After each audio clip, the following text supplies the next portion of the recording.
Assalamualaikum warahmatullahi wabarakatuh. Hello students, good to see you again in Have Fun Learning English with me, Mr. Praja. Oke anak-anak kelas 4, hari ini kita akan belajar tentang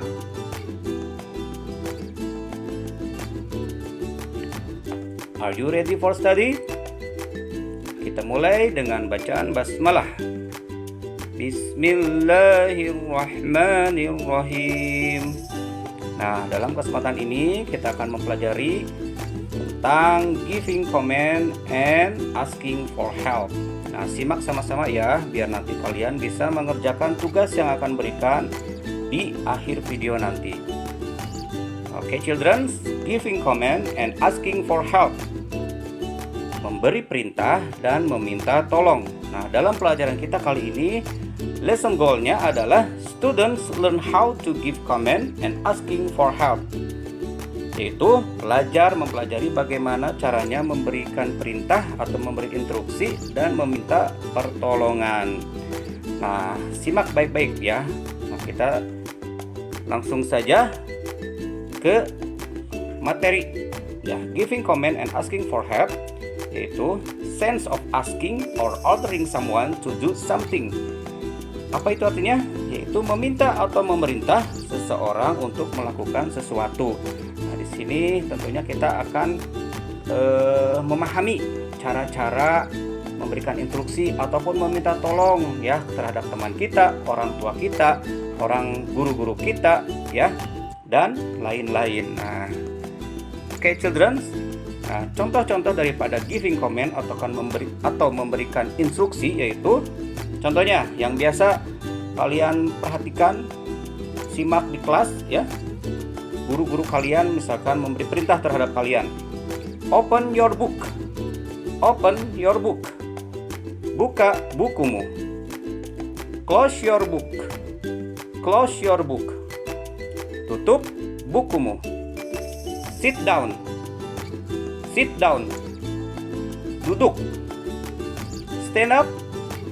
Stand up. Berdiri. Nah, ini contoh giving comment secara langsung berupa perintah. Biasanya ini diucapkan atau akan dilakukan oleh orang-orang yang lebih tua dari kita. Bisa orang tua kita, bisa guru kita ya, atau yang lebih senior daripada kita. Oke. Berikutnya juga contoh-contoh yang biasa kita dengar ya. Read your book. Read your book. Clean the board. Clean the board. Look at the map. Look at the map. Draw a square. Draw a square. Put your book on the table. Put your book on the table. Baca bukumu. Bersihkan papan tulis. Lihat map atau lihat peta. Gambar kotak. Letakkan bukumu di atas meja. Nah, ini juga perintah yang biasa dilakukan oleh orang tua atau oleh guru. Ya. Lalu berikutnya juga ada contohnya be quiet, be diligent, be polite. Nah, kalau tadi sebelumnya menggunakan kata kerja ya. Draw a square, read your book, ada kata kerja. Nah, di sini menegaskan seseorang untuk melakukan sebuah kata sifat yang bersifatnya kata sifat ya. Quiet, diam. Diligent, pandai. Polite, sopan. Nah, tentunya kata-kata sifat ini harus dilengkapi dengan kata kerja. Ya, nah be di sini adalah representatif atau wakil dari kata kerja. Ya, be quiet, diam. Be diligent, pandailah. Jadi pandai. Be polite, sopanlah. Ya. Nah, berikutnya kita akan masuk ke dalam asking for help with please. Nah, di sini juga artinya itu meminta pertolongan dengan menggunakan bahasa halus please, yang dalam bahasa Indonesia berarti tolonglah, ya. Tolonglah. Nah, ini secara halus ya. Kalau tadi giving command itu sifatnya langsung memberikan perintah, kalau asking for help kita meminta seseorang melakukan sesuatu tetapi dengan kalimat yang halus ya, kalimat yang polite, yang sopan, menggunakan please.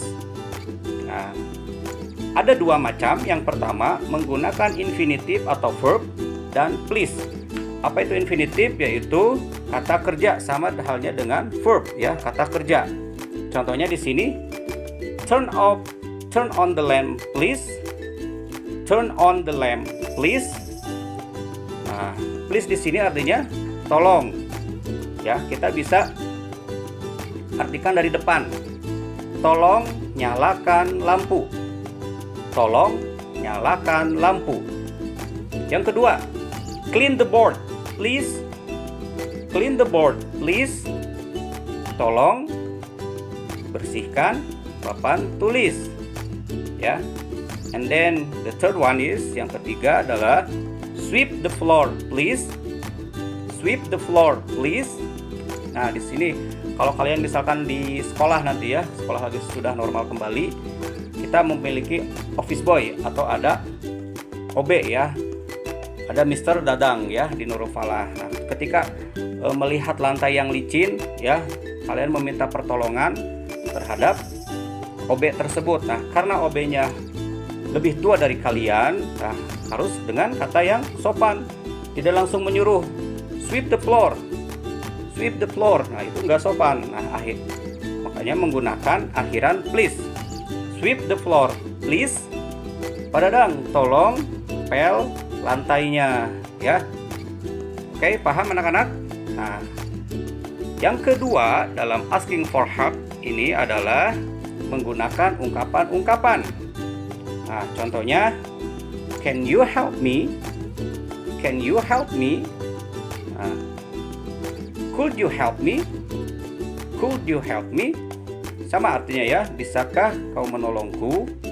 Dapatkah kau menolongku? Lalu, do you want to help me? Do you want to help? Do you want to help me? Maukah kau menolongku? Would you help me? Would you help me? Maukah kau menolongku? And the last, do you mind if you help me? Do you mind if you help me? Apakah kau keberatan jika menolong saya? Ya, apakah kau keberatan jika menolong saya? Dan lain-lain ya. Ini diawali dengan kata pertanyaan ya. Can you help me? Nah, jadi can you help me please? Could you help me please? Do you want to help me please? Would you help me please? Do you mind if you help me please? Nah, ya. Ini bisa menggunakan akhiran please, bisa juga tidak ya. Setelah menggunakan ungkapan-ungkapan, kalau ditambah dengan akhiran please itu lebih polite lagi, lebih sopan lagi ya. Nah, bagaimana kita menanggapi daripada ungkapan-ungkapan tersebut? Nah, can you help me? Kita jawab yes. Just enough yes. Ya. Could you help me? Sure. Tentu. Do you want to help me? Alright. Baik. Would you help me? Of course. Oke, tentu. Do you mind if you help me? No problem. Tidak masalah. Tidak masalah. Hayu. Nah, ya. Oke, paham anak-anakku sekalian? Nah, apa yang kita pelajari tadi, giving command and asking for help, kita bisa simpulkan atau conclusion is giving command, yaitu pertama, kalimat ini menunjukkan langsung memberi perintah ya. Ini berlaku bagi orang besar terhadap atau orang yang lebih tua terhadap orang yang lebih muda ya. Contohnya guru terhadap muridnya. Lalu di akhir kalimat diberikan tanda seru ya. Nah, di akhir kalimat giving comment tadi diberikan tanda seru yang mengandung arti kalimat perintah. Ya, setiap kalimat perintah di akhir kalimat diberikan tanda seru. Lalu asking for help. Yang pertama, meminta bantuan secara halus, ya. Meminta bantuan secara halus. Ini bisa terhadap teman kita, misalkan kalau kita sebagai anak tidak bisa menjangkau tempat-tempat yang tinggi, bisa minta pertolongan terhadap orang lebih dewasa. Dan di akhir kalimat menggunakan infinitive verb diberi tanda seru, ya.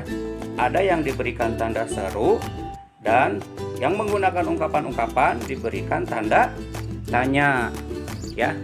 Nah, jadi ada dua perbedaan antara giving comment dan asking for help. Nah, anak-anakku sekalian, kita beri contoh di sini di dialog sebuah percakapan di mana menggunakan instruksi, kalimat instruksi dan kalimat minta pertolongan. Di sini ada Ray dan Ryu. Ray, can you help me open this box? Can you help me open this box? And then Ryu answer, Ryu menjawab, sure. Tentu. Lalu Ray menanggapi, thank you. Thank you, terima kasih. Lalu Ryu kembali bertanya, oh, the box is hard to open. May I use scissors? Oh, the box is hard to open. May I use scissors? Tuh, kotaknya sulit untuk dibuka. Boleh saya menggunakan gunting? Yes, be careful. Ya, tentu saja. Alright, bring me the scissors, please. Baik, tolong ambilkan saya gunting. And then Ray said, sure, tentu saja. Nah, ini dialog ini yang akan menjadi tugas kalian. Tugas kalian adalah make a dialogue about giving comment and asking for help. Buatlah sebuah percakapan tentang memberi perintah dan meminta tolong. Ya, tadi sudah Bapak sampaikan contohnya. Silahkan buat dalam buku tulis kalian. Hasilnya kalian uploadkan ke Google Classroom. Oke, sampai sini saja pertemuan kita Just Enough for today. Anak-anakku sekalian, alhamdulillah, mudah-mudahan apa yang kita pelajari hari ini bermanfaat dan kita bertemu lagi minggu depan. See you next week. Assalamualaikum warahmatullahi wabarakatuh. Bye bye.